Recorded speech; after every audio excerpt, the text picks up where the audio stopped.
Une salle d'attente pleine, comme dans beaucoup de cabinets médicaux de Lille. Pendant ce temps, Dr Christine Kowalczyk enchaîne les consultations. L'accès direct à un spécialiste sans passer par un médecin généraliste pourrait-il avoir un impact sur l'affluence des patients ? Ça ne résoudra rien au problème actuel qu'il n'y a pas assez de médecins. Donc de toute façon, on va faire que reporter les délais d'attente de l'un à l'autre et on va aggraver les délais d'attente chez le spécialiste. C'est plutôt ça qui va se passer.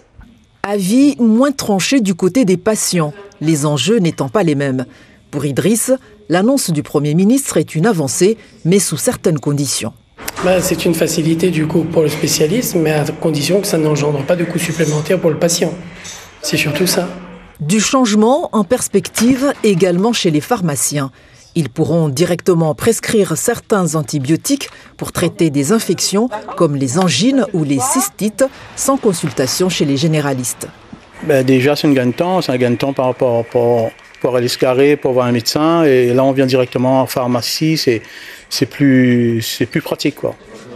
Mais avant toute mise en œuvre, médecins et pharmaciens devraient trouver un accord pour éviter les incohérences.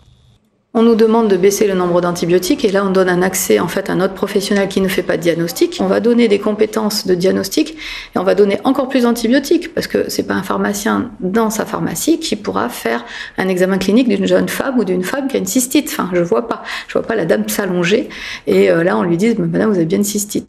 Une nouvelle mission qui implique une charge de travail supplémentaire et une formation des équipes pour Dr Catherine Apostoloff qui serait amenée à assurer ce travail de diagnostic.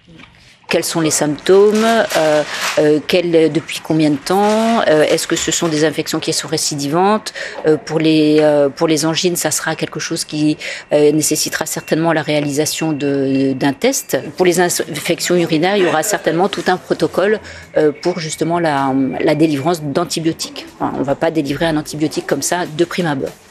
Des mesures censées fluidifier l'accès aux soins et libérer ainsi du temps médical.